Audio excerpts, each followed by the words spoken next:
Hello and welcome back to another episode of Supercoach Insider. My name is Ben. And I'm Chris. And I'm Swiz. And thank you for joining us for our St Kilda team analysis where the premiums are thin and the rookies are thinner. Thank you for joining me.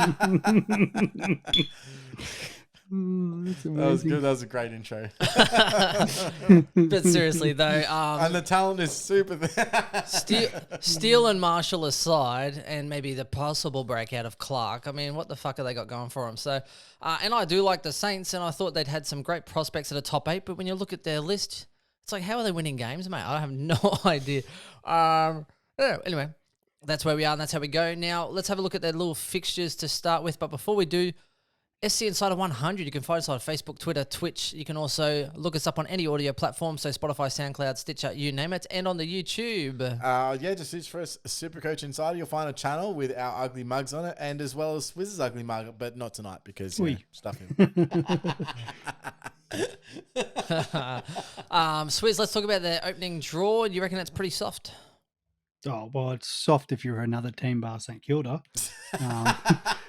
That first Mate, one's a doozy. I get divided by the Saints. We have a lot of great people at our cricket club, including one who's a senior coach, a senior assistant coach down at St Kilda. So there's a little bit of a soft spot for him. But then I remember Cooper, Gretch, and some other flogs out there in the Twitter world and that. And then I just go, fuck, I hate these guys. Just fucking hate them. Not as much as West Coast and Essendon, but fuck me. But yeah, they do have some interesting games first up. Collingwood, Freo away, no chance there. The Tigers, they'll get spanked there. The Hawks at the G, so that'll be interesting. They don't play the G that well. The Suns they should beat, and then it really gets a bit tough. The Giants away, Port, Melbourne, Don't Geelong. the Saints continually beat Richmond though? Isn't that a thing? Please, mate. Fuck, I love the biasness. Even the bias in there. So Port Adelaide, I'm like, oh, yep, they're going to lose this first one. And then, it's against Brisbane. Next minute, you're like, oh, tough matchup that first one, Collingwood. And then Swiss is talking about the draw. Oh, yeah, Pies in round 3, they'll get fucking flogged there. Collingwood currently have a best 18 that would rival the top 4. It's fine. It's good. That's round 4 when things start to crumble, when they all get back injuries from carrying the team for so long. Yeah. They also call that the Patrick Cripps effect. And he's never been the same, especially not this year, buddy, because I don't know if you know, but Georgie Hewitt is out averaging Paddy Cripps this year. It was one preseason game. It was one time. It was by 1 point, by the way, and I'll take it to the bank because you owe me $50 based on right now. Let's go. There's no cash here, Chris.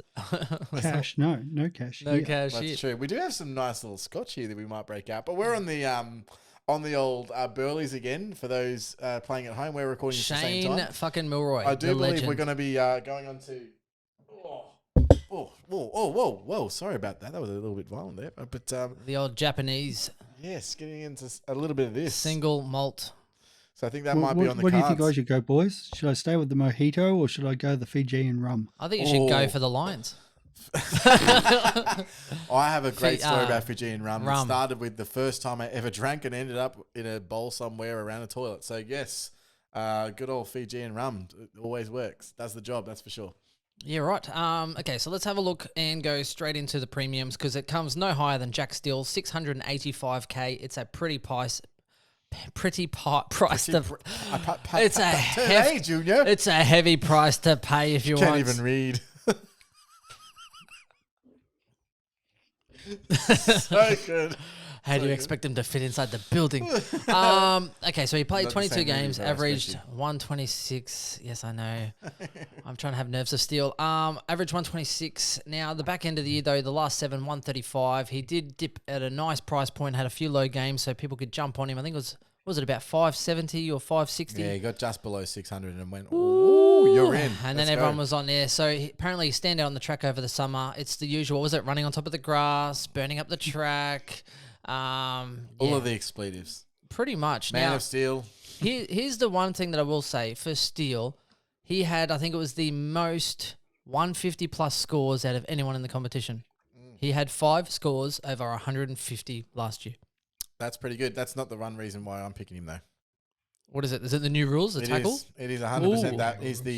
He's obviously the one that attempts the most tackles in the league, and he makes the most tackles in the league as well. But hopefully we see an adjustment with the rules and how they interpret holding the ball this year. So those that are laying more tackles should get rewarded more. And what we do know is, first of all, that's an effective tackle. Second of all, that's a contested disposal from that possession gain. So it's a lot of points to be getting holding the ball decisions for. Ratton must be happy. About 10 months later, he was saying, well, usually when you get tackled, you get rewarded. What's the point in fucking tackling? Because he just kept laying tackles on everyone and didn't get rewarded. I like that. I reckon they should 100% reward the tackler.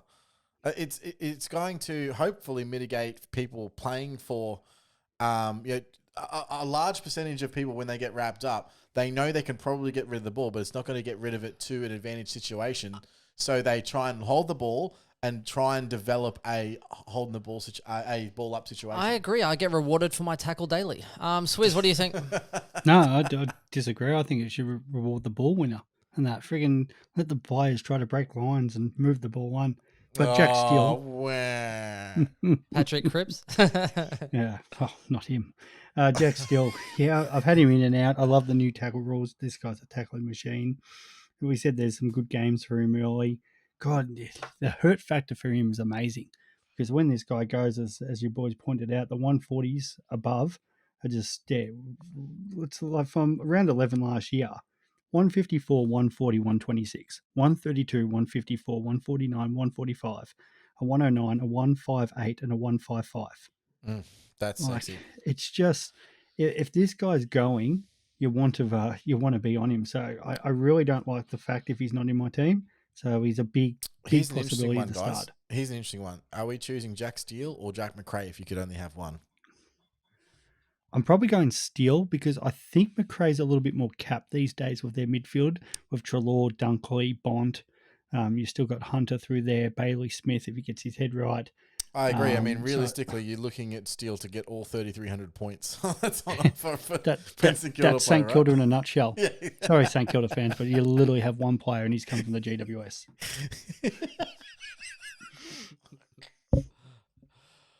Yeah, and also they've got as many good players as they have premierships. So,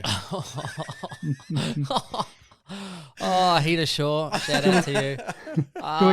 Try on that topic. Rank the top four. That was Macrae, Steele, Miller, Oliver.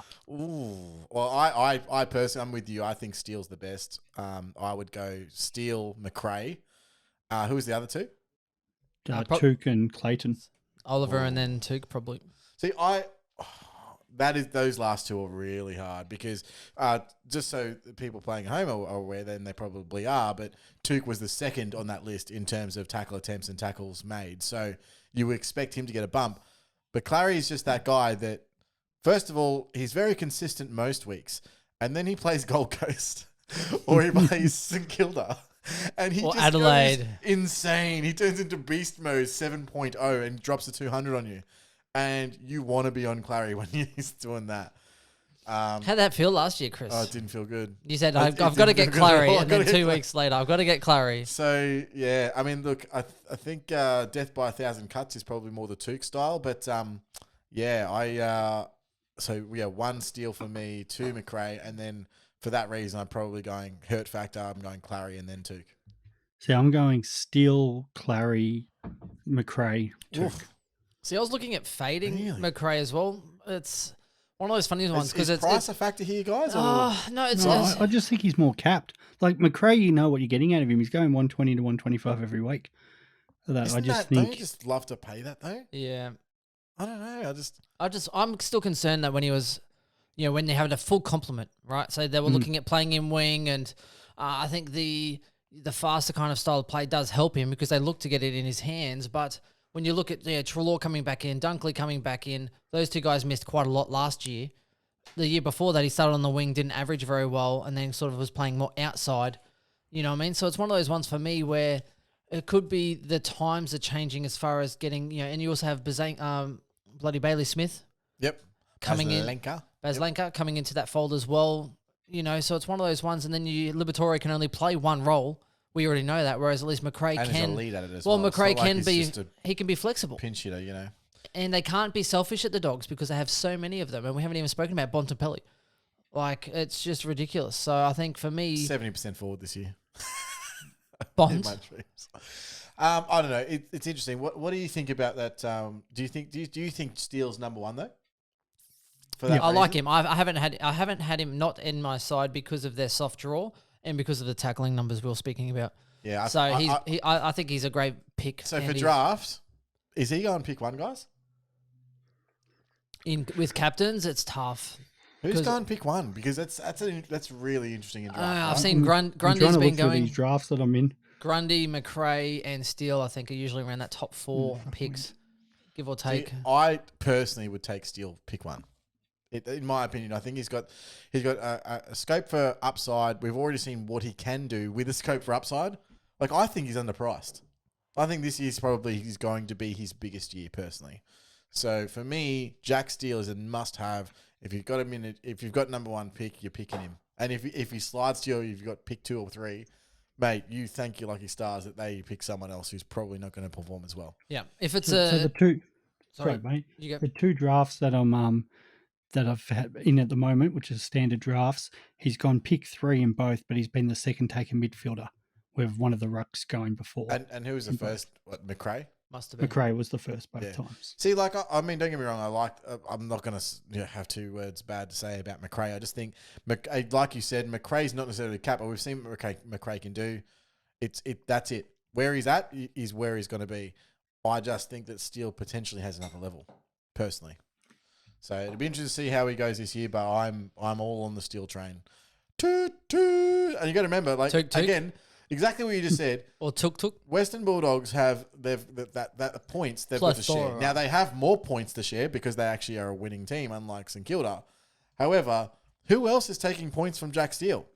Like, who? Literally. But there really isn't anyone that is a real premium scorer in that entire Saints team.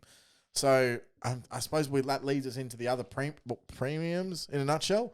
But Rowan Marshall, I mean, that's... Yeah, that was a very big steal, but I think that's probably the most important part of the St Kilda podcast. Yeah, well, there's 2 plays about it, isn't it? It's Marshall and Steele. That's the most important part to it. So, and Marshall, I think McRae started like a couple of good games about round 4 and 5, but yeah, he went berserk around round 9, 10 when Dunkley was out, and I think Trelaw was out by then as well. So of course he was taking more of the burden. Where you're right, Steele, who's taking the fucking points? Like they've got a lot of midfielders, but not really good ones. All right, Marshall, 536,000 now, hasn't missed a beat all pre-season, running on top of the grass and all that jazz. Now the reason why it is a bit hyped, Ryder obviously did his Achilles, or he was hamstring and then Achilles. Can't remember the order in which, but 116 average for the last 6 rounds, which is why everyone's getting really jacked up on Marshall. Let's not forget he only played 13 games at an average of 98. In his first 3 games he played, he averaged 89. In the next 4 games, he averaged 79.5. But that big back end, boys, and a tall ruckman that has a meaty back end, I tell you what, everyone starts to get a little bit excited. Ryder, he's still not back from his Achilles injury. He won't be playing round 1, so it's a slow and steady approach. Rowan Marshall, it's I don't know what the ownership is. I think they've tipped him to come back early in the season, though. I think it's not it's not like he's not going to be playing half the year, guys. He's going to be probably playing within the first 4 rounds, and they like both in the team. Yeah. Not to mention, there is such a risk, and we've seen this constantly. Why pick Marshall when you know that Ryder is going to be in that mix? I know why people are picking him, and it's because there's a lack of options in the ruck line. 6%. But I personally think that it is just such a wasted pick. Like, if Ryder goes down, 100%. If Ryder went down for the season, he would be arguably the number 1, 2 ruckman. Like, he's got to be in the top 2, right? Yeah. I just can't see you wanting to pick him at this stage of the preseason, leading into round 1, knowing Ryder's going to come back, not knowing what sort of impact that's going to go in, question marks going all over the place, St Kilda having the squad that they do. Draft relevance, sure, but I can't. I know, Swiz, you tell me why, because I know you've been a little bit hot and then really cold and then back and forth. You've been switching a little bit. I have, and that's all because of how Ryder's injury update goes. Originally I liked Marshall when it first came out because I thought, that'll be good. He'll play more forward early. He'll get his dual position, and I'll get him there, and then hopefully, you don't want to hope Ryder goes down for his sake, but Ryder's probably going to pick up an injury at some point just on history. Yeah. And then Marshall gets that ruck time, and you've got a forward who can score 100 plus. Great. Oh, absolutely. If he gets forward, yeah. And then when I heard different. Ryder had done a hammy and done an Achilles, I'm like, here we go, Marshall, number one ruck. No one's bloody challenging. But now the rumor is that they're going to sign this Jack Hayes as a bit of support as well. So they obviously are a bit concerned about Ryder, which means they want to keep Marshall as a bit of a forward target when they can. So, yeah, I've gone back off him again. So, yeah, it's just as the news comes out of St Kilda, I either get excited or not. And if I'm that wavy around someone, I won't pick them. But not only that, if say, let's say Ryder does miss one or he misses two, Marshall's playing pure ruck, right? That's just going to skew his percentage anyway in the first 6 rounds. He's not going to get DPP if he plays a couple of ruck games. So it's going to actually... Yeah, ideally, he would have played forward. Yeah, he should have played forward. Ryder plays a bit of ruck. But if Ryder's underdone, then it's probably a little bit more of a 50-50 anyway to start. Not to mention that Marshall's body is not good anyway. So he hasn't been the most reliable person on the field. There's so many question marks. I don't want anything to do with it. I he's a guy that I could see if he gets forward status, I could upgrade him in my forward line and I'd be happy with it. But there is no way that I'm taking a risk on Marshall as a number 2 ruckman in my side right now. In draft leagues as well, people are jumping. There's not many rucks, so people are jumping so early. They're getting Marshall, they're getting Lysette. They're going 5th round. I'm like, how fucking dumb. What's his ownership percentage? I'd love 6. to... Marshall's 6. Yeah, I said that before. 6%. Okay, got him on their bench. That's yeah. And that's not bad. Riley O'Brien's 3%. And this is people, which I can't understand, because a lot of people play 10 or 12 draft leagues, and they're like, oh shit, got to tap one of these rucks. So I'm in a 14-team league at the moment. I'm the only prick without a ruck. And we're into the 12th round. And I'm still looking. So these are the rucks available still at the moment. We've got Segler Stanley. You've got Flynn. You've still got Draper in there. And then you've got the Carlton rucks. So we talk about rucks, even the worst ones can bloody score. Yeah, they're still going to score 80, 85. Score 80 and that. Yeah. So why am I wasting a pick on somebody like, if it's going to be Marshall, who might only go 95 anyway, depending if Ryder's playing or not. So... Yeah. I always say you just fade unless you're getting Grundy or Gawn, and looks like people are taking even Darcy in that first round too. I'm just not willing to friggin' take a ruck, especially someone like Marshall.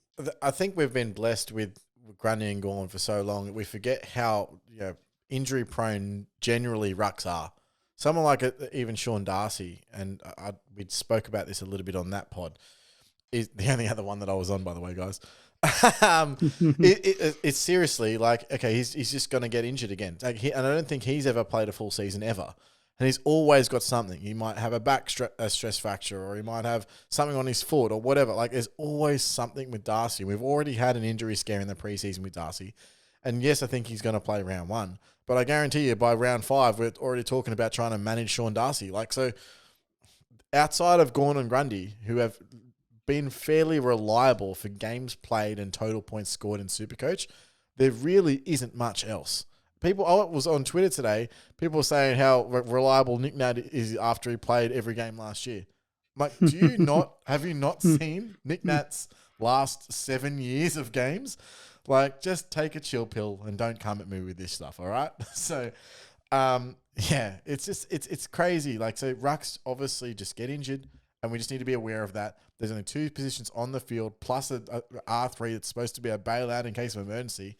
You really want to pick either A, cash cows, or B, reliability. That's why Grundy's a lock, and it's why you shouldn't look at someone like a Marshall, in my opinion. Well, if Darcy is the pride of Fremantle, then where's the prejudice, boys, for Mr. Darcy? I love that you Googled that to see. They can't see this, Chris. I've got a really good joke, but let me Google to make sure it's good. I was like, where the fuck's Mr. Darcy from? How dare you?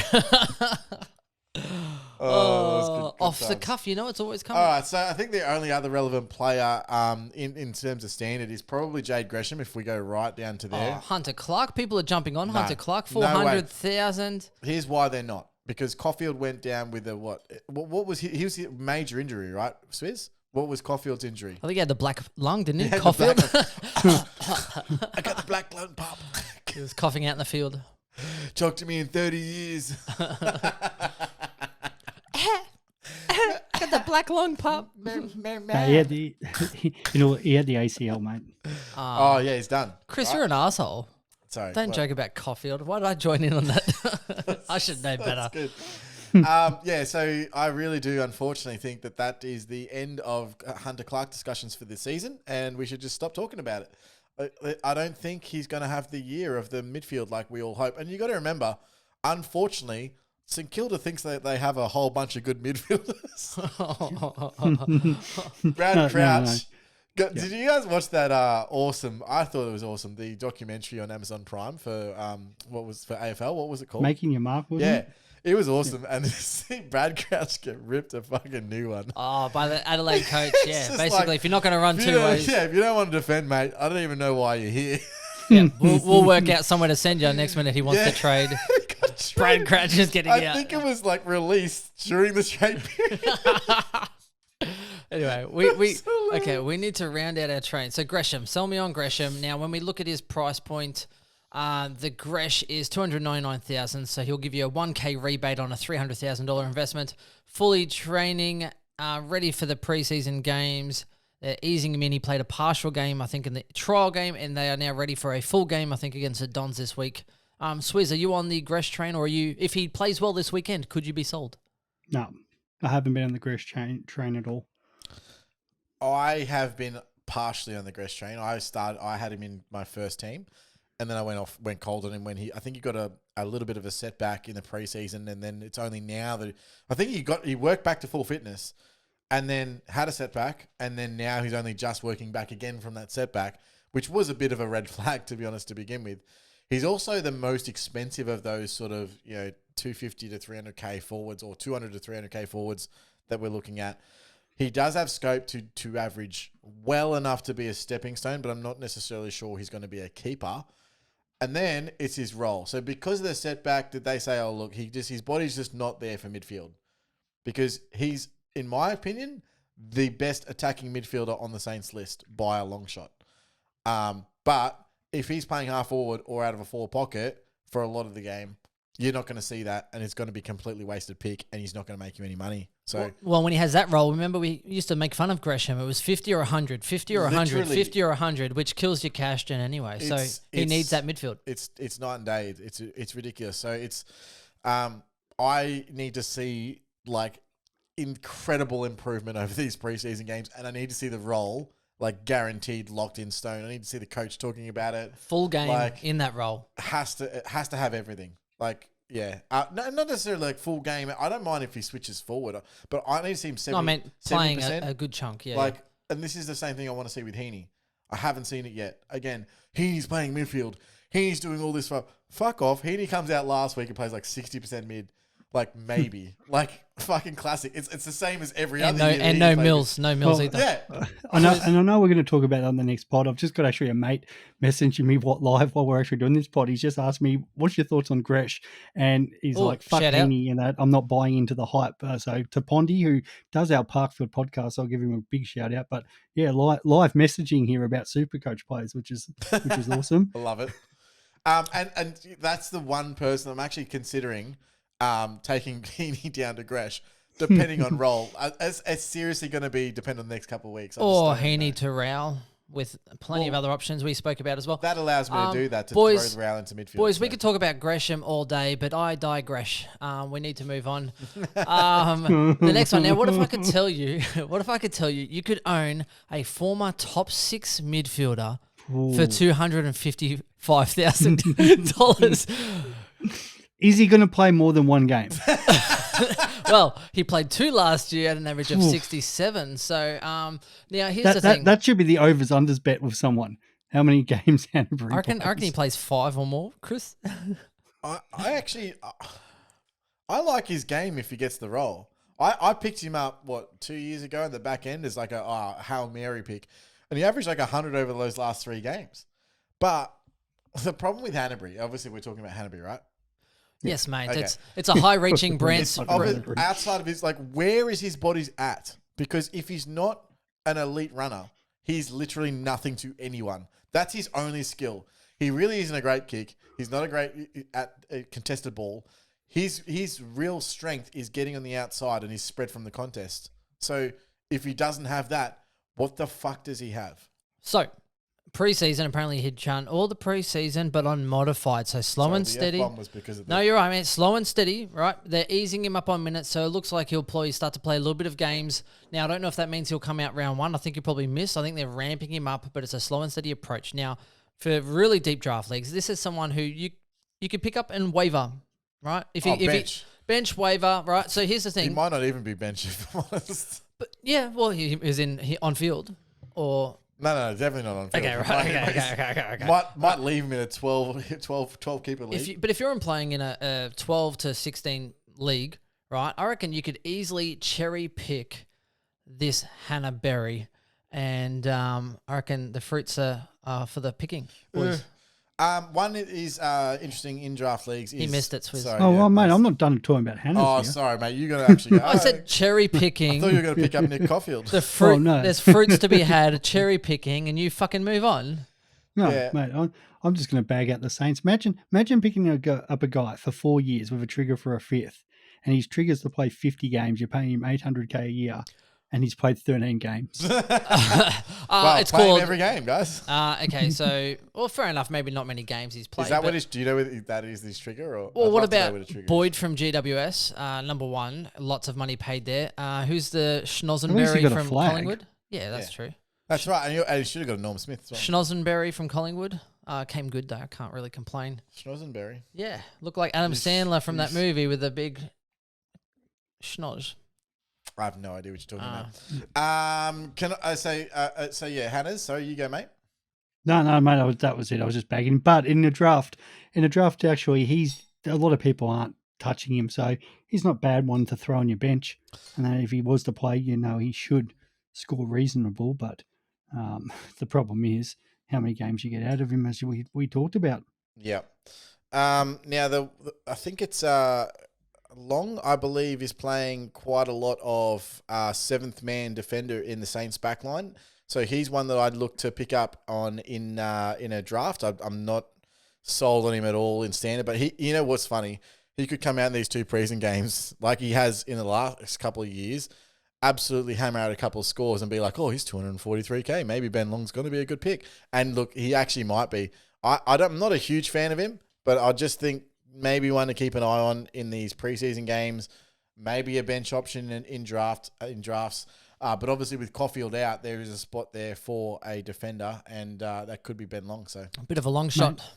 I love Ben Long because that Cooper idiot hates him. So I hope Ben Long has a fucking ripping year. I don't know why so many Saints fans hate Ben Long, but they don't just not like him. Well, They're like, get him the fuck out of our team. Like, No, it's a valid what thing, the boys. fuck, It's a valid thing. Apparently, Ratton loves dropping Long. He likes to take a squat and drop him long. I hear this firsthand. He told you in an email. Yeah, in an email. Moving on. I'll give you Jack Bytel.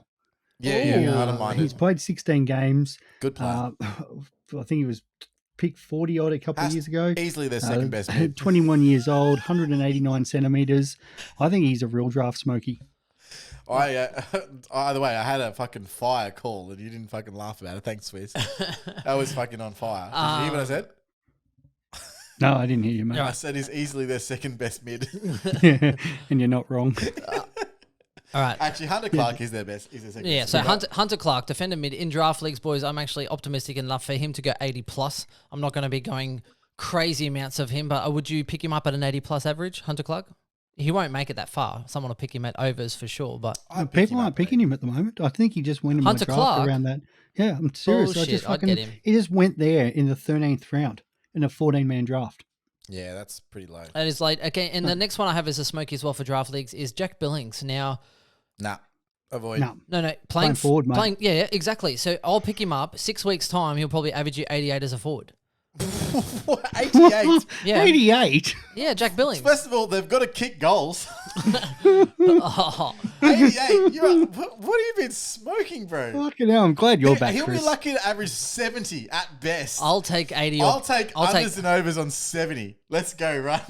Oh, Mate, I'm taking Ben's 88. I'm like, just fucking send the slab down now, mate. Nah, Oh, you're backtracking. You're backtracking. No, I'm backtracking because I feel like I can get better value out of this. 80 plus. I'm in. Under 80? Under or over Under 80. 80. Dude, that is the best. That's the easy $50 I've ever made. Jack Billings to average 80 or above. Wow, you are just woo. All right, Swiz, you want in on this action? No, I'm not. If it was a couple points more, I wanted 82. But Oh, come on, he only averaged 83 last year. yeah, I know. So hang on. So you're pretty much I think that's it. I think that's his spot on what he's doing. Like that, Can't 80 kick is the the ball best you're straight. getting out of him. Hang on. He's So the best 80 forward and hits like 70% behind. 80.0 is me. Yeah. So you're 79.9999 and below. Yeah. Okay. Do we have a games minimum on this one? Should we have a games minimum on this one? Well, we he's ever actually do? pretty reliable, No, we so don't. I think you should make it 17 games. You know, if you're not reliable at shots at goal. Fuck you What's guys. his primary role? Shooting at the fucking goal. You know what? It's funny because if I lose all 3 bets, Chris will get an invoice for all this podcast time. I'm like, yeah. So Chris had a great year. That's how many? That's The car drove real good. yep. That's 30 hours, and yes, that's $150, Chris. Call it even. Call I it even. do it with my hands. All right, we need to round this up. I think that's pretty much it, boys. Now, everyone else, like the Joneses, the Crouches, etc., Oh, well, pick them as they lie. There is a rookie that's actually not on the Supercoach list, but the ruckman you were talking about earlier, Swiz. 102K, not yet named, Yeah, is he? so he? I don't think he's officially on the list, right? No, he's not. They're going to play him this week, but they're all then pretty well all but locked in. He just hasn't signed the contract yet. So if Ryder's out, then basically you have to get on. Is that kind of the gist? Well, I mean, here's the thing. The rumor is that he'll be a forward ruck available option at 102K. There is no other right now in Supercoach 102K forward ruck. So a lot Over of people, Hayes? Yeah, well, I personally, so Charlie Combin's pretty much guaranteed to play. They've already said that they're looking at him to play in the forward line. So he's a forward ruck at 123K. So you've got that flexibility then. You could potentially do Hayes, run Combin and this other guy in your forward line. Hayes makes money, trade out a forward, move the other one into the ruck. Like it gives you a lot of flexibility. And what we know is if he's actually going to be playing in the ruck, even if it's forward ruck, then he's going to have the potential to score half decent as 102K cash cow. So I think that there's just keep an eye out. I'm not saying it's going to happen. He's not going to be a full-time ruck because he's actually a bit smaller than that. Yeah. But he's definitely, I think they look at him forward and then I guess they restructure a bit around. I think he could probably pinch hit a little bit. But I think Supercoach might put him as forward ruck. Yeah, Supercoach definitely will. Yeah. So I'm not sure he will have enough of the 35% or anything like that if he's pure ruck or pure forward. But I think that maybe that might line up from round 1 as a ruck forward. So How do you guys not like Billings to go 80 plus? I just don't get it. you've seen Billings play, right? Yeah. Well, he has averaged like 96 as a forward before. He needs so to I cash don't know. for a guy with a surname like Billings. He needs to cash more checks, is what I'm saying. Yeah, if he underperforms, I'll have to call him Shillings because he's costing me some shillings. Jack Hayes reminds me a little bit of like Cooper Sharma coming in for them last year, Oh, yeah. and just he was doing a good job for them. All right, boys. I think that wraps us up here because otherwise we'll be talking all day on a non-relevant team. Oh, Seb Ross is a half decent shout. Yeah, in the have we draft. talked Actually, about yeah, Seb? draft. Well, Fucking hell. fucking, Seb. if we didn't speak 12 minutes 13 about CBAs. Steele- This guy Yeah. won't shut up about him. No, I just said I'm watching Seb Ross this weekend because he used to be quite a dominant midfielder, and let's face it, they could use a dominant midfielder. So 13 CBAs, I'm watching out. If he has a similar role this week, I think he's an extremely large draft smoky. No one will pick him up, and you can throw him on the bench easily, and he could end up pushing and surprising you, getting close to 100 mark. I think, I also think, I agree with you, by the way. There's also like something to be said. One of the St Kilda backmen, and I don't know who it is going to actually pop off this year, if they can stay on the park. They always have that one guy that averages quite well as a backman who's that release guy, release kicker. And the word is right now that Webster's coming back. Now, that's the word. Don't quote me on it because Webster loves to get injured, just like every other decent defender out there. But it's funny because I get emails. Are you getting like some pigeon mail? Because bird. Bird is the word. It's the bird. Bird is the word. No, I actually don't mind Webster in a draft if you're just literally on the, hanging on to some coattails of someone that might actually average well. I don't mind Webster. You've been on Webster's coattails for years. I think that's a worthy shout out. Swiz, thank you for joining us. We'll move on and digress. And Sydney Swans are next, and they are highly relevant. So stay with us and look, we'll catch you then, everyone. Yep, sounds good. See you, mate. Boy. Bye.